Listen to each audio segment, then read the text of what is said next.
మండలం కృత్తివేణి గ్రామం నుంచి వచ్చానన్న. నా పేరు అడబాల సత్యవతి అన్న. నా భర్త గారి పేరు నాగేశ్వరరావు గారు అన్న. నాకు పాప అన్న, ఇప్పుడు 10వ తరగతి చదువుతుందన్న. అన్న, నేను రోడ్డు పక్కన కొద్దిగా ఫ్రూట్స్ తెచ్చుకుని రోడ్డు పక్కన అమ్ముకుంటూ ఉండేదానన్న. అలా అమ్ముకున్న టైంలో కరోనా వచ్చిందన్న. మా ఇంటల్లిపాది అన్న కరోనా సోకిందన్న. చాలా ఇబ్బంది పడ్డామన్న మేము ఆ టైంలో. ఇళ్లలోంచి రాలేని పరిస్థితి అన్న. మాకు వ్యాపారాలు ఆగిపోయన్న.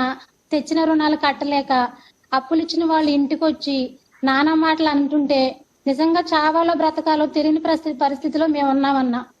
అలాంటి కరోనా టైంలో అన్న రూపాయి కూడా తెచ్చుకోలేని పరిస్థితిలో నిజంగా మీరు హామీ ఇచ్చినట్టుగా అన్న ఆ కరోనా టైంలో కూడా మీరు హామీ ఇచ్చిన ప్రతిదీ కూడా మాకు అమలు చేసి జగనన్న తోడు అనే పథకాన్ని మాకు పెట్టారన్న. ఆ జగనన్న తోడు 10,000 అన్న. అన్న, మేము వడ్డీ తెచ్చుకుని 1000 రూపాయలు తెచ్చుకుంటే 100 రూపాయలు తీసుకునే వాళ్ళన్న. అన్న, మేము వ్యాపారం చేసుకున్నప్పుడు సాయంత్రం పొద్దున్న నుంచి సాయంత్రం వరకు వ్యాపారం చేసేవాళ్ళం అన్న. సాయంత్రం అవన్నీ సర్దుకునే టయానికి అప్పులు ఇచ్చిన వాళ్ళు వచ్చి కూర్చునే వాళ్ళన్న 100 రూపాయలు ఇమ్మని. ఆ సంపాదించుకున్నదంతా ఆ 100 రూపాయల రూపంలో వాళ్ళకి ఇచ్చేసేవాళ్ళం అన్న. కానీ మేము వ్యాపారం అసలు చెయ్యాలో మానాలో అన్న పరిస్థితిలో మేము బాధపడ్డామన్నా. కానీ అలాంటి టైంలో 10,000 రూపాయలు అంటే నిజంగా అన్న 1,000 రూపాయలు 200 చూసిన ఈ కళ్ళతో అన్న 10,000 రూపాయలు సడన్ గా మాకు రావడంతో చాలా ఆనందం అన్న. నిజంగా చాలా సంతోషం అన్న. ఆ 10,000 రూపాయలతో నేను ఇంకా ఫ్రూట్స్ తెచ్చుకుని డెవలప్ చేసుకోగలిగానన్న వ్యాపారాన్ని.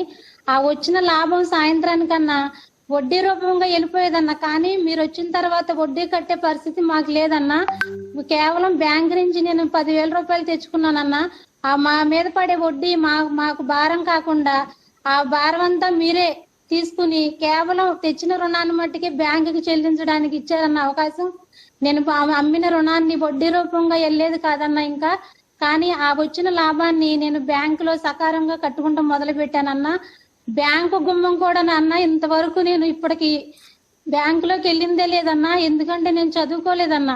5వ తరగతి వరకే చదివించారన్న మా అమ్మ నాన్న నన్ను.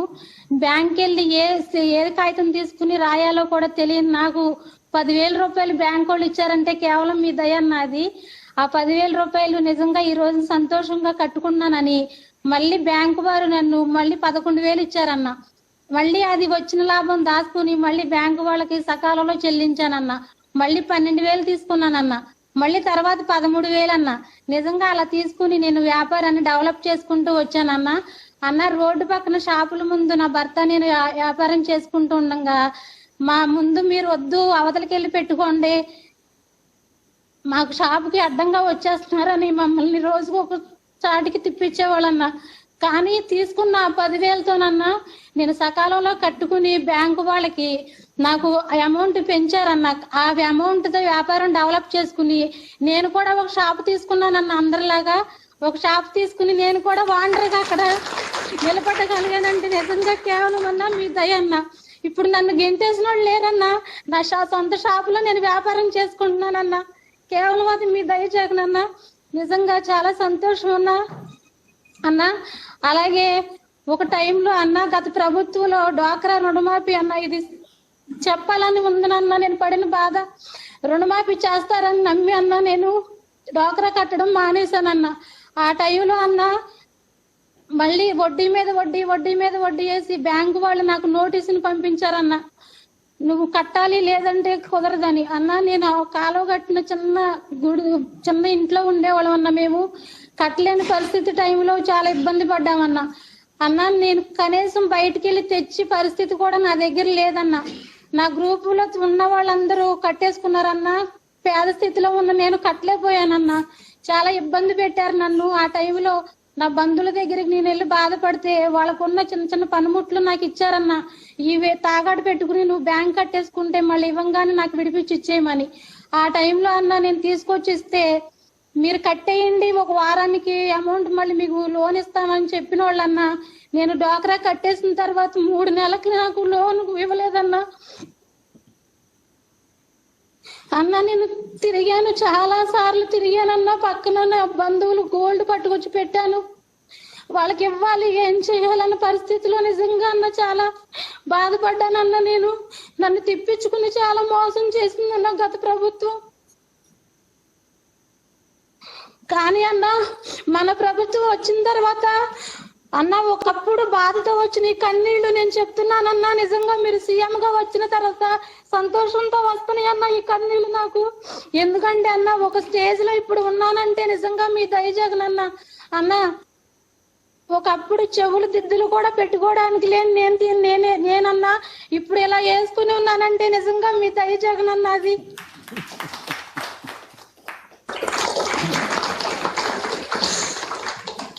ఎందుకన్నా ఇంకా మిమ్మల్ని వదులుకుంటాం మేము? ఎందుకన్నా మాకు వేరే గవర్నమెంట్, ఎందుకన్నా వేరే సీఎం మాకు మీరుంటే చాలన్నా.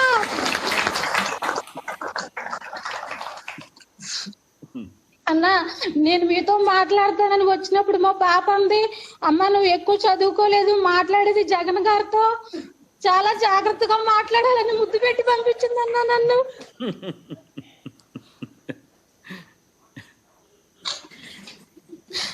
అన్న ఇది వరకు సంక్రాంతి సెలవులు ఇస్తే ఊర్లు వెళ్ళిపోయేవాడు అన్న ఆడుకుంటానికి. అది కానీ ఇప్పుడన్నా మా అమ్మాయి 10వ తరగతి చదువుతుందన్న. ఆన్లైన్ క్లాసులు అన్న ఎప్పటికప్పుడే హోంవర్క్లు చేసి సార్లకు పెట్టాలంటన్నా. చక్కగా అసలు చదువు చాలా బాగుందన్న. నిజంగా స్కూల్ అన్న నాడు నేడు ప్రోగ్రాం పెట్టారన్న, చాలా బాగున్నాయి అన్న. ఇంత గొయ్యి నీళ్లతో బురద పాములతో మేము అప్పుడు వెళ్ళేవాళ్ళం అన్న. కానీ అలాంటి ఇబ్బంది ఏమీ లేకుండా అన్న. నిజంగా స్కూల్ చూస్తుంటే చాలా అన్న. ఒక్క పూట మా పిల్లలు స్కూల్ మానితే వాళ్ళ బాధ్యత అంతా వాళ్ళు వహిస్తున్నారన్న. ఎందుకు రాలేదు, ఏమైంది, ఆరోగ్యం బాగోలేదా అని ప్రతి ఫోన్ అన్న. మా పిల్లలు రాలేదని, ఆరోగ్యం బాగోలేదంటే మళ్ళీ తగ్గిందా లేదా అని ఫోన్లు అన్న. నిజంగా మీరు చూపించిన మాటలు కూడా రావట్లేదు జగన్ అన్న. నేను ఇంటికాడ ఇలా మాట్లాడాలని వచ్చానన్న, కానీ మీ ఎదురుగా కూర్చున్న తర్వాత ఏం మాట్లాడాలో కూడా తెలియట్లేదన్న నాకు. అన్న ఆరోగ్యశ్రీ పెట్టారన్న. నా భర్తకి అలా వ్యాపారం చేసుకుని ఉండగా స్ట్రోక్ వచ్చిందన్న. విజయవాడ హాస్పిటల్కి వెళ్ళాము, 3 రోజులు హాస్పిటల్లో ఉన్నామన్నా. కానీ మాకంటూ రూపాయి కూడా ఖర్చు లేకుండా జాగ్రత్తగా చూసి పంపించారన్న. మా అమ్మమ్మ అన్న ఇప్పుడు విజయవాడ హాస్పిటల్లో ఉంది. ఎందుకు చెప్తున్నానంటే ఆవిడకి 4 అమ్మాయిలన్న, వివాహం అయిపోయింది. ఆవిడ చివరి స్టేజ్లోకి వచ్చిన తర్వాత ఇప్పుడు క్యాన్సర్ తో బాధపడుతుందన్న. విజయవాడ హాస్పిటల్లో నెలకి 3 రోజులు చికిత్స పొందుతుందన్న. నిజంగా మా వాళ్ళంటూ ఆవిడ దగ్గర ఎవరు ఉండట్లేదన్న. కేవలం హాస్పిటల్ వాళ్ళే, నర్సులు వాళ్ళందరూ దగ్గరుండి 3 రోజులు చూసుకుని మెడిసిన్స్ అన్ని టయానికి ఇచ్చి శుభ్రంగా కోలుకున్న తర్వాత మళ్ళీ మాకు ఫోన్ చేస్తున్నారని, అమ్మ తీసుకెళ్ళండి అని. నెలకు 3 రోజులు హాస్పిటల్లో ఒక్కదే ఉంటుందంటే నిజంగా మీరు పెట్టిన ఆరోగ్యశ్రీ దయవల్లేనన్నా మా అమ్మమ్మ ఇప్పుడు అలా ఉందంటే. నిజంగా అన్న మా అమ్మమ్మ విజయవాడ పిన్నోళ్ళ ఇంటికాడ ఉందన్న. ఇలా వెళ్తున్నామని చెప్తే ఆవిడకి ఈ పళ్ళన్నీ ఊడిపోయినాయి అన్న, ముసలిది బాగా. ఆ స్థితిలో వీడియో పెట్టిందన్న జగన్ గారికి చూపించమని. కానీ నేను చదువుకోలేదు కదన్నా, ఫోన్ ధ్యానిస్తారా లేదా అని నేను తేలేదన్నా. కానీ ఆవిడ తరపున కూడా మీకు చాలా ధన్యవాదాలు తెలుపుకుంటున్నానన్న. అన్న మీరు పెట్టిన స్కీమ్ లో గొప్పది ఏంటంటే కాపు నేస్తం అన్న. దాని గురించి నేను చెప్పాలన్నా. ఎందుకంటే ఇంతవరకు ఎంతో గవర్నమెంట్ వచ్చినా కానప్పటికీ కూడా ఏ సీఎం గారు కూడా కాపు అనే వాళ్ళని గుర్తించిందే లేదన్న. కానీ మీరు పెట్టిన పథకం కాపు నేస్తామన్న. కాపు మహిళలు కూడా గవర్నమెంట్ బ్యాంకుకి వెళ్ళి వాళ్ళ అకౌంట్ లో కూడా ఒక కొద్ది అమౌంట్ వేయాలన్న గొప్ప ఆలోచనకి నిజంగా ధన్యవాదాలన్న.